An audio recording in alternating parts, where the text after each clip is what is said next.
Bam, bam, bam, bam, bam, bam, bam, Arena. Also, disclaimer: don't listen to him. Oh shit, not this. Which is pretty significant when you're 85 years old. That's brutal, dude. Chance! Chance! Chance! Welcome to episode 28 of A Fighting Chance. I'm Jared, and we've got Salvador! What's up, man? How you doing? I'm doing good. I thought you were going with a tame intro and then you throw in the Salvador. I'm tame for myself, but I always get excited and just pumped up for saying your name because you are Salvador the Ox Garcia. You've been here the whole time, and we all love you. And I know this is an exciting week for you. I'm through the roof right now. I'm to the moon, and that is because this weekend is the UFC 286, where Leon Rocky Edwards, gets to keep his belt, just take it home once again for the second time. And I'm feeling very confident about this. I've been listening to a lot of the media day, and I've been listening to everybody. I mean, yeah. But seriously, Leon's got an extra kind of sound to his confidence, to his answers, to all the questions, and I'm feeling really, really good about him going into this fight. I think Kamaru's on the way out. I think he's turning 36, coming up real soon. I think Leon's nice solid 31, prime age, and that knockout is gonna really affect Kamaru in Leon's hometown, or home country, not hometown, but close enough. So I couldn't be more excited for this weekend. How are you feeling? Dean Wedrick? That's how I'm feeling. Dean Wedrick? Thank you, Gilbert Burns. No, I agree with everything you're. Yeah, I was just saying maybe soon Gilbert will be able to get in there with Dean Wedrick? Yes, thank you. Yeah, I would want to see that. But yeah, I agree with everything you're saying. That I do think Usman is like, it's just that's a bad knockout to come back from. Like, regardless of your skill, just physically, your body's gonna want to shut off a little earlier just because it's felt that it doesn't want to do it again. So it has nothing to do with like, oh, his skill is declining. Because I mean, he was winning 4 rounds of, the 5 rounds of that fight. And yeah, I just, I think this is it. I feel it. It's Leon's time. But how does he get it done this time? That's what I've been super back and forth on. Because we did see in the first fight that he can wrestle early, Leon. Right. So who knows if he gets a submission? I mean, because if you remember the first fight, he got him down with the takedown, and then he got his back. It was just kind of late in the round. But, I mean, if he can work in the jiu-jitsu, kind of throw off Usman, who knows if he could pull that off? Or if he can fend off the takedowns the whole fight, then it's a kickboxing masterpiece for a decision. I think, I don't know if I can predict how he gets it done. I just think he can get it done anyway. Like, I think every avenue is very possible for Leon. He's going to mix in the mixed martial arts. Yeah. Dude, not only do I remember that in the first round, but I told you in our amazing clip that's doing very well of and still or new that you were doing about Leon, which I'm very impressed with your clip making for this channel. Oh, thank you. And so I told you in that I need to go back and rewatch the whole fight because it's just that important. It's such an important part of our history. And I did that on Sunday when I was leaving, or Monday when I was leaving Savannah. While getting ready in the room, I went back, listened to the entire thing, and it was the perfect way to start this week, to just have that just listen to all, especially when the commentators are going off in the end, and you got Dean Thomas coming in. It's just, it sounds like he's entering like a hurricane. He really sounds like a hurricane news reporter. I'm sticking to that. It's amazing. It's literally like every time he comes in, you hear like a and then Dean starts, and it's just awesome. But you got Dean and then Anik, and everybody's just talking about how, the victory will just be getting, to the last bell. And it's just like Leon just like, I don't think so. Slow your roll, and just lands. It just happens so fast. Like, as somebody who's not even watching it, you're just like listening to them talk. They're literally in their normal speaking voice, and then it's just like they just erupt, and it still is my favorite. I'm sticking to, even what I said in that clip that I was listening to with Emily, where I say that was my favorite moment of the entire year when Leon got that head kick. And I also got married last year, and that's a close second. She heard that clip and she thought it was hilarious. It was great. She agreed. Yeah, she understood. Sure. Yeah. Yeah. Oh, yeah. I mean, yeah, she was like, I don't know. She didn't even know that the wedding would make the second best thing of the year. But she's like, I get it. If you got Yuri there, I mean, that was pretty nasty, you know? Yeah, she's like, what? She's like, what about Glover and Yuri? Yeah, dude. I mean, I remember watching that fight. I was like fully rooting for Leon, and it just every round you get like more demoralized. It's like, all right, I see where this is going. You just can't stop Usman's wrestling, and then just when like my dad cheating, was, dude, or his cheating, the fence exactly. grabs, it was altitude. like a annoying fight. It was like, this Sure. is just, it sucks. And my dad was turning off the lights. Like, we were getting ready to just turn off the TV. We weren't even going to watch the decision because it's like, you know who's going to win. And then this dude just pulls it out of nowhere. And I was like, you know, I didn't know how to react. I was like, is this really, it felt like a dream. It felt like a freaking dream. Your dad is a lot like, I don't know, he's very spiritual, kind of what I would think of when I think of like a person with like wizard-like powers. Do you think him turning that light off had anything to do with it? Maybe. We call him the Ancient One. Where is Old Wise One? That's how we say. I would think he would be able to control something like that. But I mean, I really believe a lot of it had to do with the altitude. And another thing, Leon grabs the fence once, and they put him back in position in the fourth round. They're literally like Herb stops the fight. He's like, no, get back down there. And he faked the nut shot. Usman did. Like, it was clearly belt line. It was not. It didn't hit his nuts at all, or his private area. Also, we've got a Manscaped commercial coming up next. Ian Wedrick? Manscaped. We gotta get sponsored by Manscaped. Yeah, the Lawnmower 9000 will be coming at you in a few years. But yeah, big weekend.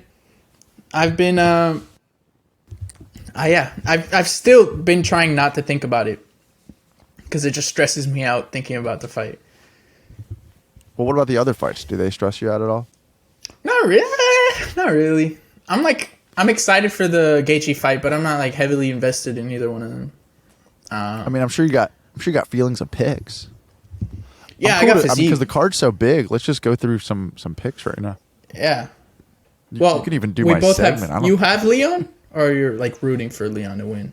Oh no, dude! I have Leon. You're full 100%. Full 100%. Yeah. I'm committed.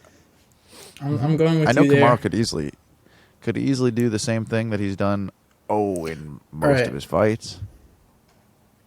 Well, before we move on from that fight, since we're already talking about it, I had this written down.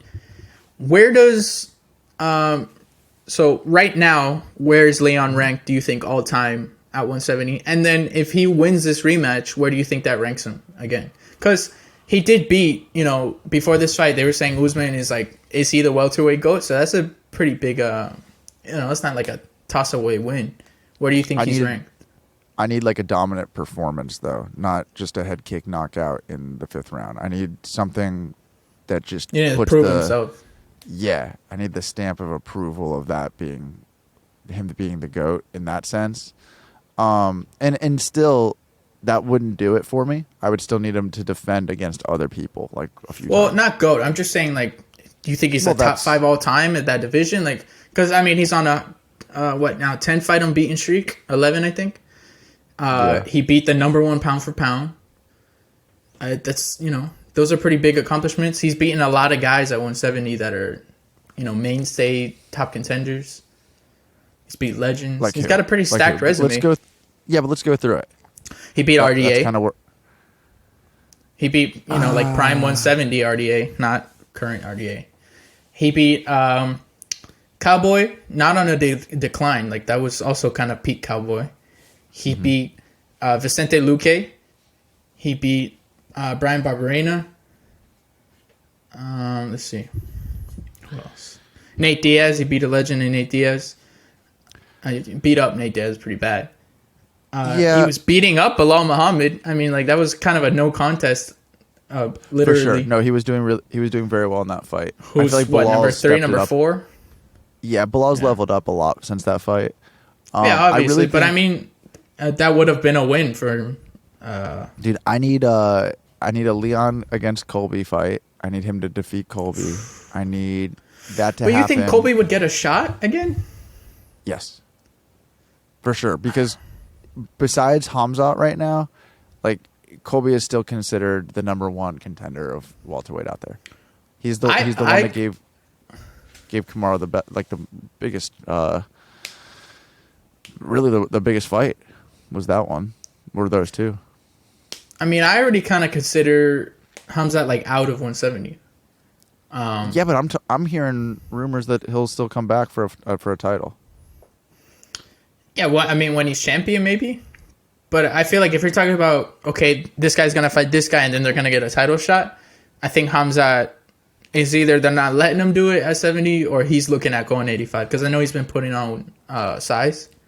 So yeah. I think the real fight is Shavkat versus Colby. Then whoever wins that gets the title. And I don't think Colby Covington is going to get through Shavkat. After what he did to Jeff Neal, I don't know. I think you could do Colby against Leon. Leon beats Colby, then Colby against Shavkat. But why would you shelf Shavkat for that long? It's not shelving him. He still hasn't even beaten anybody in the top 5. Give him a top 5 guy. Give Covington. Give Shavkat to Bilal first. You think Colby Covington should get a title shot off of one win against Jorge Masvidal? Well, no, but you're talking to somebody who believes that he also beat the former champ. So that former champ. Now it doesn't hold any. I mean, if Leon beats Usman again, so what you know? Well, also you almost beat the guy that just got beaten twice. But it's also not just that. I mean, Dana White would stand in front of a room of cameras and say Colby Covington is the number 1 contender. I mean, he literally said, besides until Leon got that head kick knockout, it was Colby and Kamaru, like back and forth, and everybody else was kind of beneath them in his mind. So just because he's been out because of God knows what's going on in the court case and everything, like, I don't know. I mean, I miss a Colby Covington fight, that's for sure. Here's another question though, because technically Kamaru is the number 1 contender. You think if he loses to Leon, he fights back to a title shot, or you think he just retires? Because that's also you could also look at doing. Maybe you do the trilogy. I know. I was actually saying that earlier today. Like, that's the only thing that would make sense besides retiring. He would either have to go back down to fight again to get back to the top for the title, and that would be a 3rd fight with Colby. Yeah. And I don't know. I'm kind of thinking if the fight goes the way I hope it goes this weekend, then he retires. Yeah, because like you're looking at if he loses. A long time. Yeah, if he loses and he's gonna take a fight in the top 10 or whatever, right? He beat Colby, but maybe you could do the trilogy. He's not gonna take the Hamzat fight. It doesn't make any sense. He might take the Bilal fight. Who knows? He beat Gilbert already. I don't think he would also take the Shavkat fight. And like then you're getting the Stephen Thompson, Jeff Neal. Like those aren't enticing for him to go fight that low. You know what I mean? Yeah, him and Colby is always going to be a big fight though. So I could definitely see that happening. Yeah. Because that's always a main event. Like that is people want to see that fight happen again for sure. It was an awesome fight. Especially if he's not the champion. Like them on a level that Colby's playing just going to field. talk so much trash. So much them trash. on a level playing field where it doesn't feel like, in the championship rounds, like they're kind of helping the champion out, which definitely feels that way sometimes. Okay. And you go back and watch those fights. I get what you mean. Yeah. Yeah, I mean, that is a banger matchup. It's really the whole question at 170 is what the hell happens with Hamzat, pretty much. Because I think everything kind of clears up once that whole situation is through with. You know, it's like a shit stain on the division that no one knows how to deal with. I hope that Leon gets to keep the belt and then fights a few more guys that we're thinking right now are just levels above people that he's defeated before. Because like when you say like Barbarino and you say even like RDA in his prime, like those are great wins, and you know, Nate Diaz, but like I want to know if Leon can get through Kamaru twice and then beat like Shavkat, another fight with Bilal while Bilal's, you know, fighting the fight that he is currently, you know, beat Colby, beat all these guys, maybe even Hamzat. Like if he can do that, man, because there's nobody in this whole organization that I'd be happier for than Leon Edwards to be able to like not walk through, but truly defend the belt 5-6 times. Like that would be an unbelievable thing. I mean, it technically, if you look at the Shavkat fight, that is winnable for him if he can neutralize the wrestling. Just because Shavkat kind of struggles with like down the pipe stuff, so you know, a lot of straight kickboxing basically, which is literally Leon's specialty. And, you know, and he's a champion. That's a whole other level in terms of preparation and camps and resources.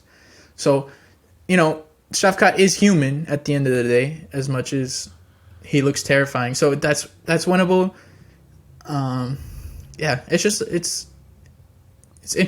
This fight is going to be very telling for what's going to happen in the future of this division. Sometimes I find myself listening to the Anik and Florian podcast. You ever check that out? A couple times, yeah. It's with John Anik and Ken Flo. It's a very, very good listen sometimes. And dude, my favorite part about it is they always have Ray Longo on, and he's an entertainer. Like I don't even care about his knowledge of MMA. He's truly amazing. Yeah. And Matt Serra came on this week as well with Ken Florian or with Ray Longo because of Merab Dvalishvili's big win. And so I'm listening to that, and part of what they were talking about was recapping Shavkat. All these names. Recapping Shavkat, and Kenny Florian was talking about that fight, and basically said amazing Shavkat. We all know how great he is, but Jeff Neal really hurt Shavkat a few times in that fight. And he was talking about like the damage that we don't ever think about that he was taking in that fight. And he said if he continues to fight that way, it's not going to look good against the top guys. Like right now, Kenny Florian literally said he has to fix some of the holes in his game to compete with people a level above him. Yeah, because look at how Gilbert Burns did Hamzat. It's kind of the same thing where like they're really great grappling, they have solid striking, there's no head movement. It's kind of like if you're tough enough and you can hit hard enough, you definitely have a chance in those kinds of fights. So like I feel like a Gilbert Burns fight is a bad matchup for Shavkat. Out of anyone in that top 5. But I mean, he was just saying like even that fight against Jeff Neal will take years off your life. Yeah, and I think if Jeff Neal goes into that fight 100%, I think that's also a very different fight. He looked off. He looked like he was hurt or something. Yeah, and I think Jeff Neal is always he has potential to beat anybody when he's at his best. Yeah. Because, I mean, look at how Shavkat looked prior to that fight. He hadn't got, touched. He was pretty much just completely walking through it. I mean, you walked through Neil Magny, like, pretty fast. You got to be very high level to be able to just wash through somebody like that. Well, so did Gilbert Burns. Gilbert Burns is top of the top. Who? Ian Wedrick. Thank you, Gilbert.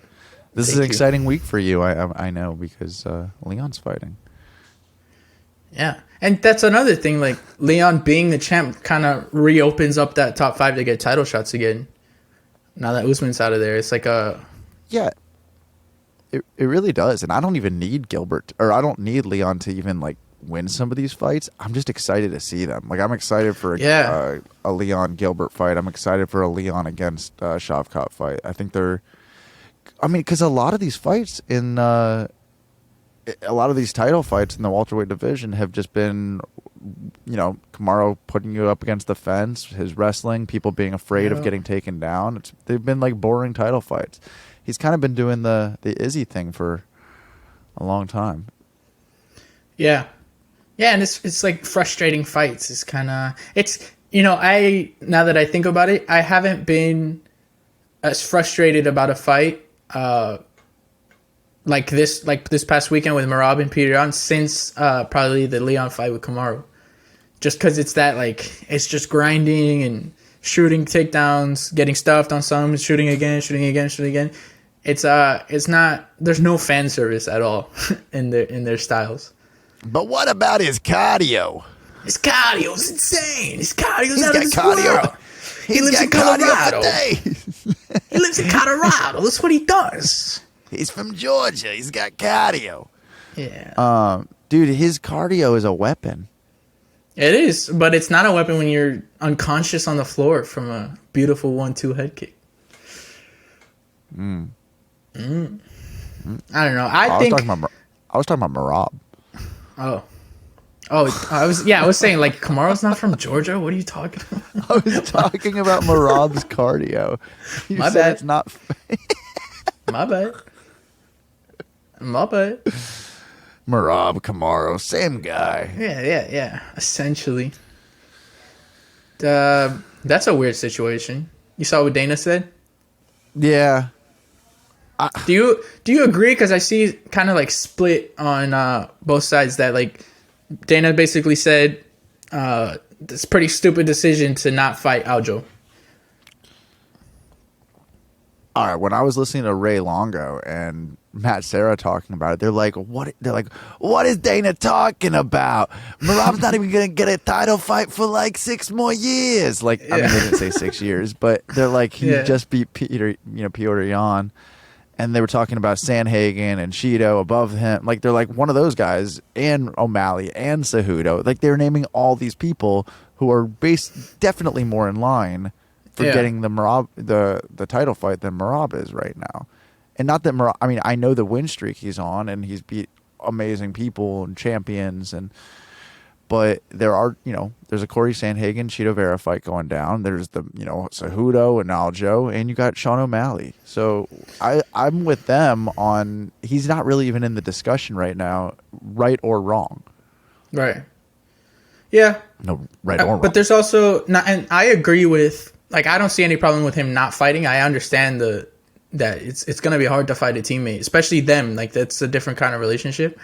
But the argument is basically, like, do you want to keep kind of clearing out contenders essentially for him, and you're not getting paid, as a champion, you're not getting recognized as, like, oh, you're clearing out the division. It's kind of just, you're another guy at 35, especially with how competitive it is at 35. Who knows if he keeps this spot any longer?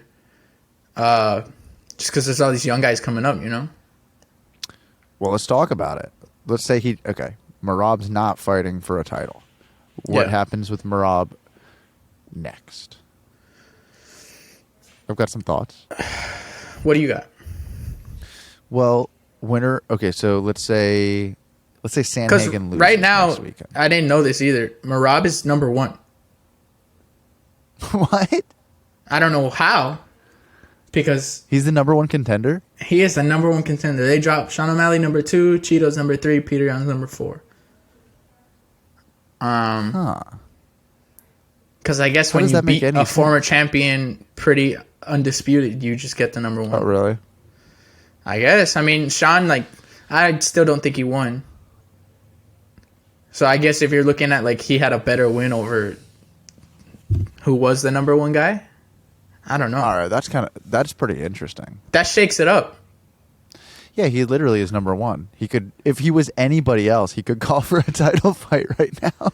Yeah. And then also, they just announced Cejudo and Sterling, which I don't think was out yet last episode. Is it actually official? Yeah. It's in New Jersey, UFC 288. What Cejudo happens if wants, Cejudo wins? Cejudo wants Merab to be the backup. Because he feels like that's easy. Easy money? He thinks everything's easy money. Dude, it might be for Henry. So as much as I don't like him, he is a really, really, really good fighter. And Dude, good coach. Honestly, him doing his YouTube channel has made me start liking him.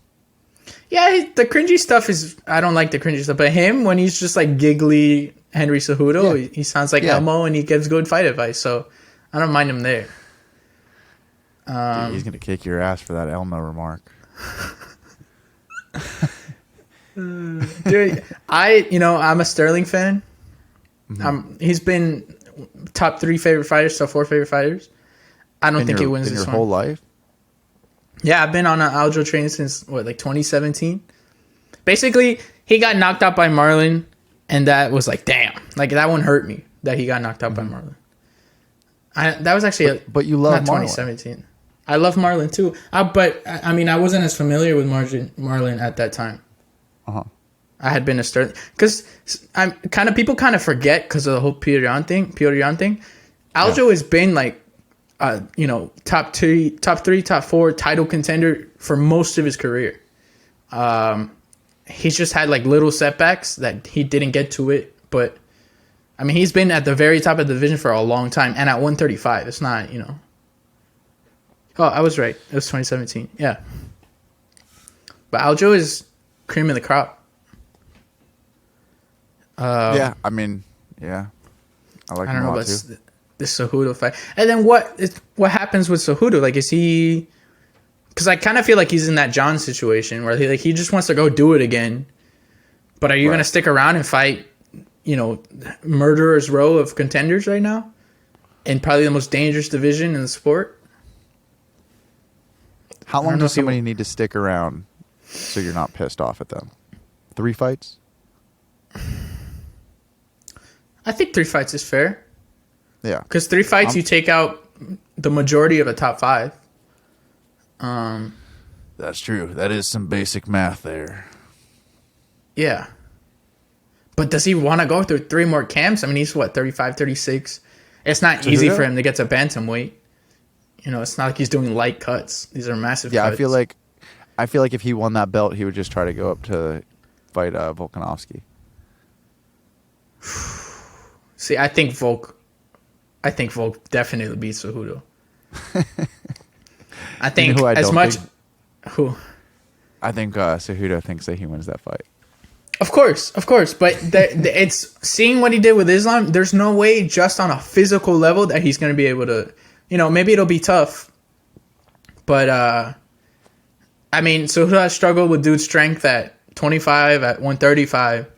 Volk is like essentially an 170-pound man fighting at featherweight. Yeah. That's a bad matchup. But I could definitely see him beating Aljo.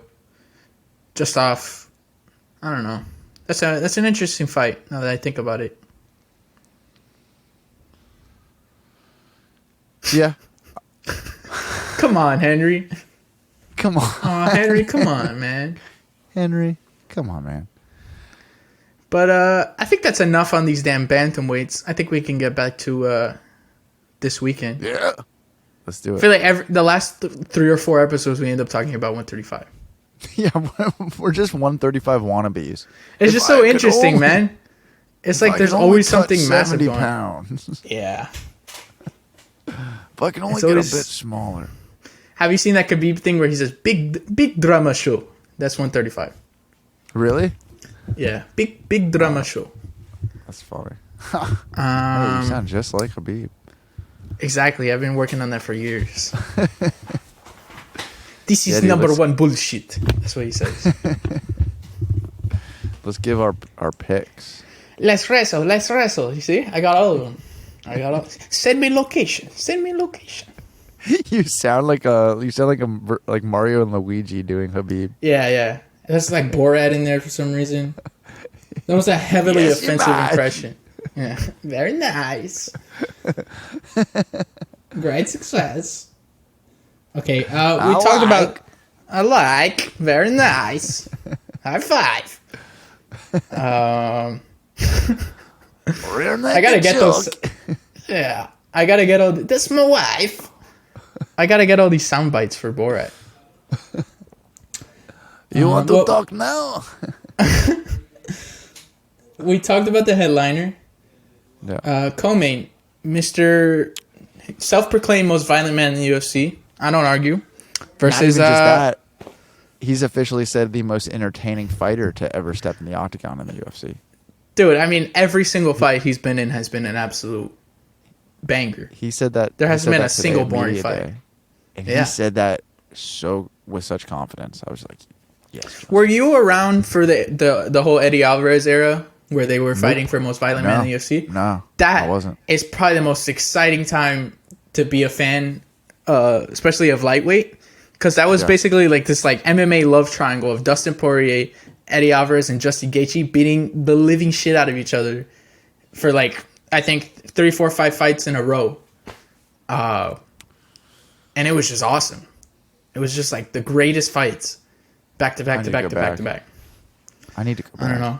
It was a good time. I would, to any MMA fan, kind of like getting into, specifically the UFC, I would go back and watch that era of Justin Gaethje versus Eddie Alvarez 1 and 2. Sorry, they didn't fight twice. I don't think. Dustin Poirier and Eddie Alvarez fought twice. Because the first time ended, I think, in a legal knee, but then the rematch was also an awesome fight. So I just recommend that era. But anyway, this fight, Justin Gaethje versus Rafael Fiziev. Who you got? I like that whole speech you gave about Justin, but I really got Rafael Fiziev. Yeah, I do. me too. I really do. I think he's a problem. I even think if Justin wasn't in the fight this weekend, Justin would pick Rafael. He's like a fan. Yeah. Yeah, he I haven't is. seen the media yet. Dude, they asked him, they're like, so who's the second most entertaining fighter? And he goes, well, if Fiziev keeps doing what he's doing, he will be. Yeah, Fiziev is violent, for sure. He throws everything so hard and so precise. Yeah. I mean, like, as much as RDA is older and, like, at the end of his career, knocking him out is very impressive. Yeah, he's so and fast. Stopping, like 20 takedowns? Right. He looks very complete, that fight. Yeah, he's got the confidence that you would want to have if you were getting in a fight with Justin Gaethje. Yeah, and he's got a cool man bun. I've never seen someone pull off a man bun, but I think I've been Fiziev told does that it. I would pull off the man bun, so but I'll let him have it. I'll let him have it. You should do it for Fiziev fight week. You just pull up next episode with a man bun. Let's just do it. Well, damn, I should have done it for this one. Let's just end the episode and redo it with you in a man bun. We'll be right back in 5 minutes. This sponsor is brought to you by Manscaped. By Blue Chew. Blue Chew. Yeah, I've got Fiziev. Okay. I also have been struggling on this. Do you think he can finish Gaethje? I think he can. I think he can finish anybody. Because he obviously hits really hard. He's technical, but he is kind of a like, I'll put it on you until you break, instead of like, I'm gonna hit you with one punch, flatline you kind of. Yeah, but I think he could also still get a very technical, head kick that there's nothing you can do about it. Because I think if he engages in that kind of fight, it opens it up for Gaethje a lot more than if he's able to get him out early. Or some body shots that just shut him down. Yeah, I mean, Justin Gaethje is a zombie. Because, I mean, unless you're Charles Oliveira or Khabib, Yeah, but there's also a lot of wear and tear at this point. Tons. Dude, he's Mexican? He's like full-on Mexican. What do you mean full on? Is he? His mom is Mexican. It's not like I'm pretty sure he speaks Spanish, or at least a little bit. No, I think he does. I do know that. So like he's got that blood, dude. Yeah. And that American wrestling blood too. Like this dude is built to just take absurd amount of damage. He's not like Yair Rodriguez Mexican though. No. I mean that's literally full on Mexican. But that's what you just called him. But this is more like, look, he's more Mexican than you would think. He's more Mexican than me, is what you're saying. Yeah, definitely more Mexican. For sure. I agree. No, he's more Mexican than a lot of people who aren't Mexican. That's true. No argument there. No. Facts is what the kids say. Mm-hmm. So that's an exciting fight. The third one from the top is Gunnar Nelson and Brian Bam Bam Barberina. That's a lot of B's. Bam Bam Bam Bam Bam Bam Bam Barberina. Brian Bam Bam Barberina. I got Gunnar Nelson. Interesting. Yeah. Gunnar's had a weird career. So is Brian. Yeah, but Brian's like, we know what kind of fighter he is. It's kind of like he's going to stand and bang and then outlast you. But Gunnar is pretty dynamic. He's got great jiu-jitsu. His striking's pretty nice. At one point, he looked like a real prospect, but he's kind of just been, up and down, up and down, up and down. I don't know. What do you think? Where do you think Gunnar Nelson's ceiling is? I think first, I think he's going to win by submission. I think yeah. Yeah, I think that's his path to victory. His ceiling, I don't know. I think he's got to be in there more to get a good feel of it. Yeah, because he was out for, I think, 2, maybe 3 years. Yeah, I mean, we'll see what happens. If he beats Brian and then fights again in a few months against somebody higher, then we'll see. Because looking at it now, his only losses are to Damian Maia when Maia was like probably the best jiu-jitsu player in the game. Yeah. Okay. It's also early in his career, so he messed up or whatever. And then other than that, his only other losses are to the current champ Leon Edwards and Gilbert Burns, who he went to decision with. So it's not like he's getting washed out by bums or something. He's fighting literally the top 5 in the division. Wait, so Gilbert beat him? Gilbert beat him, yeah. But I mean, to survive Gilbert Burns for a full fight. Who's Gunnar beat that's impressive? He beat Alan Jouban, Albert Tumanov. He beat Cowboy Oliveira. That's so sad that he's gone, by the way. He was such a fun fight every time. And then he beat Takashi Sato last fight. So good wins. Are they, though? Like, they're not wins, like... Obviously, they're not top 15 wins or something like that, but I mean, it's not bums. These are tough guys. He's like a minus 400 against Brian Bam Bam Barberina. Yeah, I mean, his jiu-jitsu is that good. Interesting. And Brian has never been known for his jiu-jitsu, to be fair. He's a Bam Bammer. Yeah. I think if he does decide to... Yeah, if he decides to strike for whatever stupid reason, then Brian's got a chance. But I think it's Iceland's taking home a win. I hope it's entertaining. I hope so too. It probably won't be. Gunnar's probably just gonna either sub him quick or kind of grind him out on the ground the whole fight. Pause. Yeah. And then I think we could just close out the main card because the rest of this card is kind of... Go for it. Jennifer Maia versus Casey O'Neill at flyweight. What happened with Jennifer Maia, man? What happened with Casey O'Neill? Well, she just hasn't been fighting. But she's great. Yeah. No, she is great. She's undefeated. But Jennifer Maia at one point was fighting for the title. And then it's just been completely quiet ever since. Women's MMA is inconsistent. Weird. Yeah. It's so weird. Yeah, I've got Casey O'Neill for sure. Now that I think about it, what the hell happened to Manon Fiorot? Yeah, she's coming back. She's in the conversation piece for title. It's like basically her, Blanchfield, and Tyler Santos now.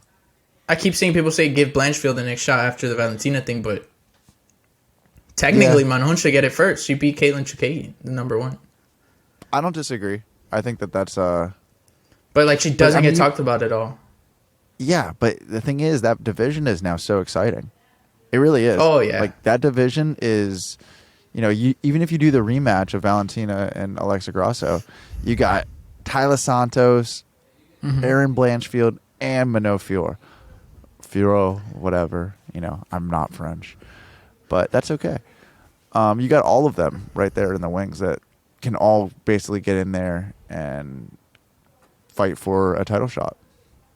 Dude, and I think if Rose ever comes back, I think it'll more than likely be at 125, which is also a whole other, throwing her in the mix there is pretty nuts. And she's the best. Yeah, I mean, regardless of how her last fight went, Rose is, the best. Yeah. I think she'd still be champion right now. Because she's the best. Because she's the best. She is the best.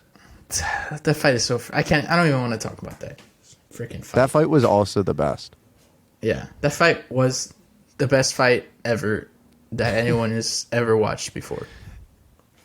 Man, and Pat Barry's the greatest head coach of all time. Do you even know my the best reference? Rose saying she's the best? Yeah. Or the Foo Fighters song where he says the best. No, it's when Rose is walking out to the octagon. Yeah. She's just like, I'm the best, I'm the best, I'm the best. I'm not a casual. I understand these things. If I didn't get that, that'd be pretty disappointing. Yeah. It wouldn't be good.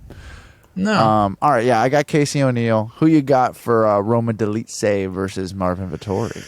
Dude, I think Georgia's going 2-0 in 2 weeks. I think Roman is on a freaking wrecking path right now, if that's even a phrase.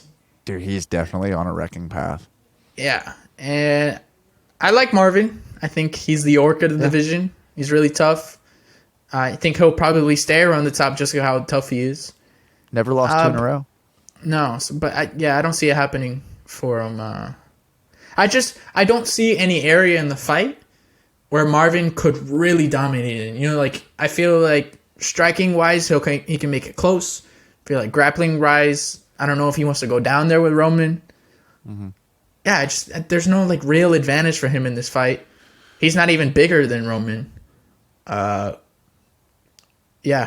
this is just a tough matchup for Marvin. So we've agreed on all of these. Yeah, because I'm agreeable, man. Now that we've gained success, I'm just going to be a yes man. No more controversy. So you're saying the parlay to make here would be Roman Dolidze versus Casey O'Neill versus... I think it's time for... Was that the whole main card? Blind Dog Bets. Hey, what's up? I'm Jared, and welcome to another edition of Blind Dog Bets. In this week, we've got UFC 286, and I want to break it down for you and just tell you the parlay to take, because Sal and I were just going through our fight picks.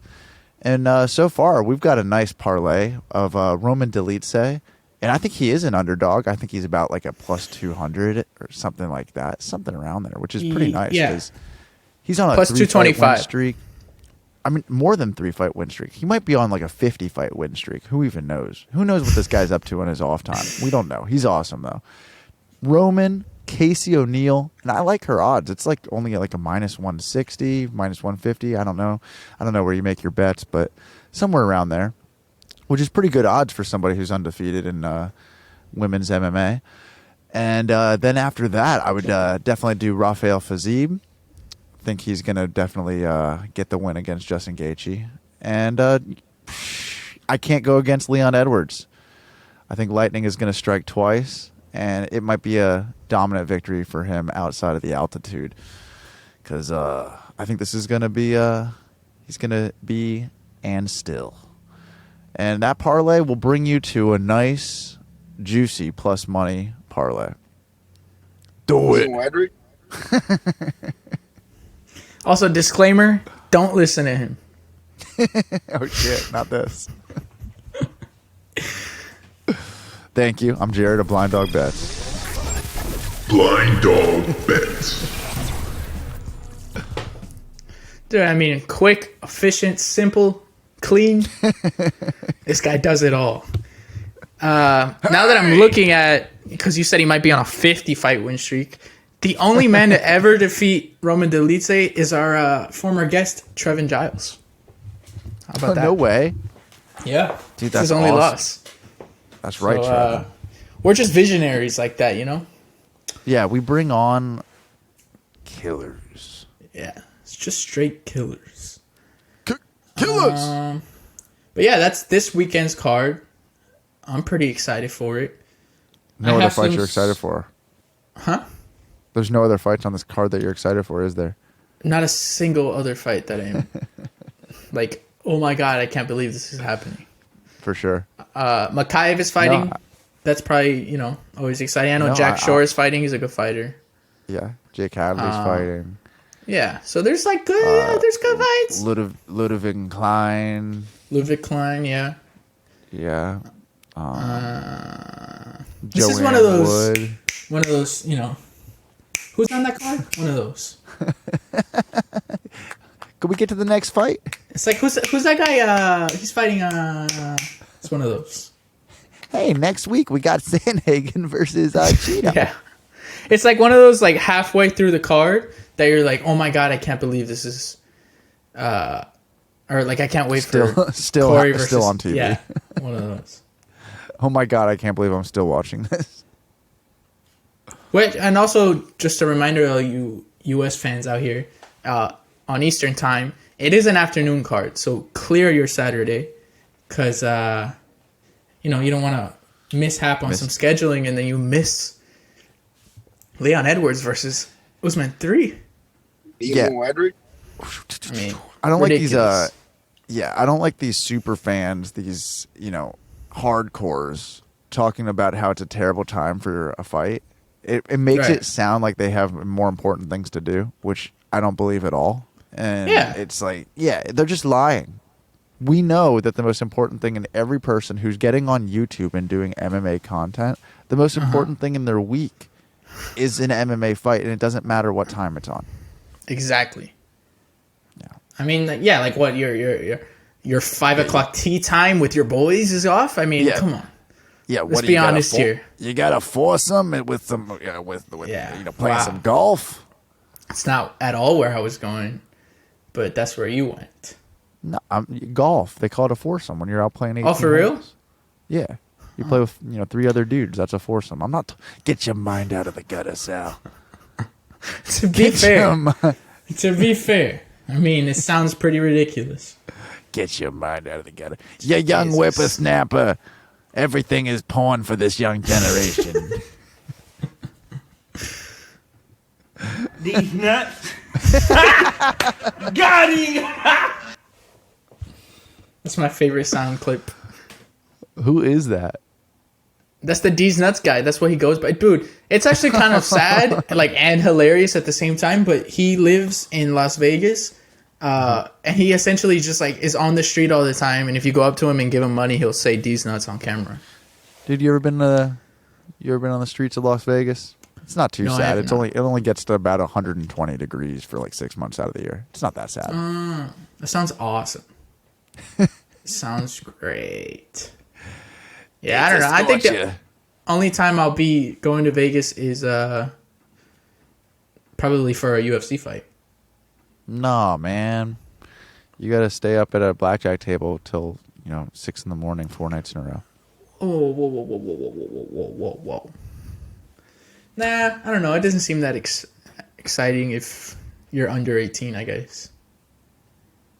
You'll be 21 soon. 3 years is not that soon. We'll still be friends, right? Yeah. We'll still be doing the podcast with maybe 50 views. What do you mean? You got 100 last week. Yeah, it's going to decline. They're just going to stop liking us. I was like, what'd you say? Yeah. Yeah, I'm not going to be able to hear at that point either. Rapidly age in the next 3 years. Yeah, in 3 years, I'm going to be 80. Yeah.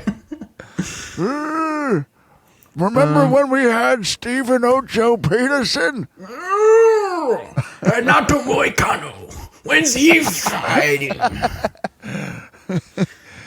He said he'd come on. He gave you fire emojis. Okay, Didn't he beat Sarukian? I have a couple more things written down. Just because we were just on the topic of UFC 286. Do you think, because this is what I think should happen, I think the winner of Fiziev and Justin should fight Dustin Poirier. 100% agree. I don't even have much more of a take on it than that. I just 1000% agree. I think that's it, dude. Like, it's Dustin. It might not be his most favorite matchup to take, but I think that's all that's left pretty much at 55. That's a top 5 matchup. Beneil's fighting Islam. That's what I mean. Like, Yeah. Unfortunately, Dustin Poirier is not going to get a title shot next. But I think if he fights Fiziev or Justin and wins that, then you give him the shot. Let's just do it. So basically what you're saying is it's just like one more fight before Fiziev gets the title shot. Yeah, kind of. I mean, if you could beat Dustin and then Dustin Poirier, it's like, I mean, who else? Yeah, he's right there. He definitely is. There. What's weird is, like, okay, Beneil beats, like, let's say Beneil loses to Islam and Islam keeps the belt. I mean, we all want to see Volkanovski against Islam again. But let's say Beneil loses. Does Beneil then have to fight Fiziev, or does Fiziev jump over Beneil for a title shot? That's interesting. I guess you can. It's really up to, because Beneil is on a weird schedule fight wise, because I think he does Ramadan, right? Or no? I mean, let's just say yes. That might be Islam. For the sake of what you're saying, let's say yes. But yeah, even if not that, he takes a lot of time to get ready. He'll always kind of need like 3-4 months of a camp before he commits to anything. So it's hard to just book him. So it's like, how long do you want to keep Fiziev in the prime of his career on the shelf? I don't. Yeah, I don't want to keep 55 fluctuates so much. Yeah, I would love for him to be the champion over Islam. Yeah, I think anybody. It's just Islam haters, dude. For no reason. I like Islam, and I'm an Islam hater somehow. Tell me how that works. How does You don't have to literally tell me how that works. But yeah, on the topic of 55, did you see the Conor McGregor interview with Robbie from Barstool Sports? No. I thought it was pretty pleasant. I thought it was the most genuine Conor McGregor interview that we've had, maybe since like those early Ariel interviews. Dude, I'm not a casual. I click over Conor McGregor interviews. I thought it was cool because he hasn't done an interview in forever. Like, he did one with Oscar. You're talking about, like, that was kind of like quick. Fox, like Basement or something. That show. Yeah, I don't even watch that show or like that guy that much, but I thought it was a good interview. That guy works for Barstool. Yeah. Okay, thank you. Everybody works for Barstool. Dude, I've been scratching my head on why that guy gets clicks. Yeah, no, he's Barstool affiliated. All right. Well, I guess I'll have to accept, because it's not good. Dude. Like, even Chael went into studio there, and I was like, why Chael? Why? Dude, we might be owned by Barstool. Who knows? I think everything is owned by Barstool. We should just start doing our show sitting on bar stools. Yeah. And just like wearing Dave Portnoy masks or something. Doing pizza. Yeah. Let's just rip off Barstool. And then we'll get there someday. Pizza. We should just eat pizza on a Barstool. People like to watch people eat. That's like the new thing. It is the thing. I think those videos are pretty entertaining. Oh, I think he's annoying sometimes, but those are funny. Oh, I thought you were talking about just people in general eating. No. Specifically the Portnoy pizza interviews or reviews. Dude, I bet Pablo's watching people eat right now. Nah, Pablo won't eat anything. No, but maybe he likes to watch people eat on the internet. Maybe. He watches experimental jazz videos. It's kind of just like, it's his thing. Or like memes. Of Thundercat? No, like deep obscure, crazy jazz licks and stuff. What's he playing? Obscure, crazy jazz licks and stuff. No, but on bass? Yeah. Really? Yeah, he transposes or he writes them down, like transcribes them. Uh-huh. And then he freaking plays them. Pretty He's savage. getting pretty nasty on the bass? He's getting pretty wicked, brah. He's getting pretty Really? wicked. Next jam's going to be fun. Full shizzle. Yeah. Dude, I can't Full wait. shizzle. I just have a couple more things.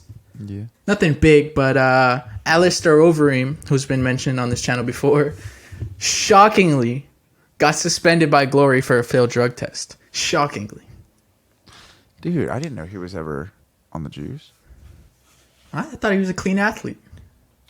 I thought he was clean. Wait, with Glory? Glory tests? I guess that's why I wrote it down, because I was like, I thought Glory doesn't care. Because I mean, didn't think Rico Glory cared at Verhoeven. all. Yeah, Rico Verhoeven looks like a Greek god. And like, I don't know. I thought they didn't care. What's a suspension? Like a week? 1 year, Really? which is pretty significant when you're 85 years old. That's brutal, dude. He's old. Alistair has been fighting for so long, so long. No wonder none of our guests will come on. They hear your clips. Yeah. Hey man, I mean, that's what I do. I keep it real here. But it's factual. I mean, he's literally pretty old for being a fighter. He's up there. Yeah. Straight up mean- OG. Yeah, he's so old. He needs to be on testosterone. Yeah. He's been on testosterone for so long. Why? He's only 42? I thought he was a lot older. You thought he was Might older take than back. 42? Yeah, I thought he was a lot older. He's been fighting forever. Yeah. What did he get caught for? Let me look. Because that I do not know. They get caught for creatine. Those damn amino acids. the BCAs. They're taking over the game. The beta alanine. Okay. So his last win was also overturned.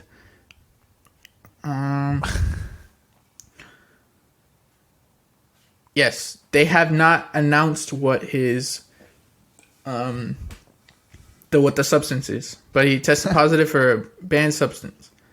It's like crystal meth. Crystal meth? Yeah. Yeah. But and then last thing I have written down, this is pretty big. Sean Strickland is back on Twitter, and it's just madness. What's It's he doing? just straight madness. I don't know, talking conspiracy theories and the January 6th thing. Like, he's just everything he's been holding in for all these years is leaking out on Twitter right now. Was he holding it in for years, or is he just speaking to his audience? Well, I mean, just there was no platform where he could just consistently, like, put it out there. I think Sean... Because I Not think that he he was doesn't banned.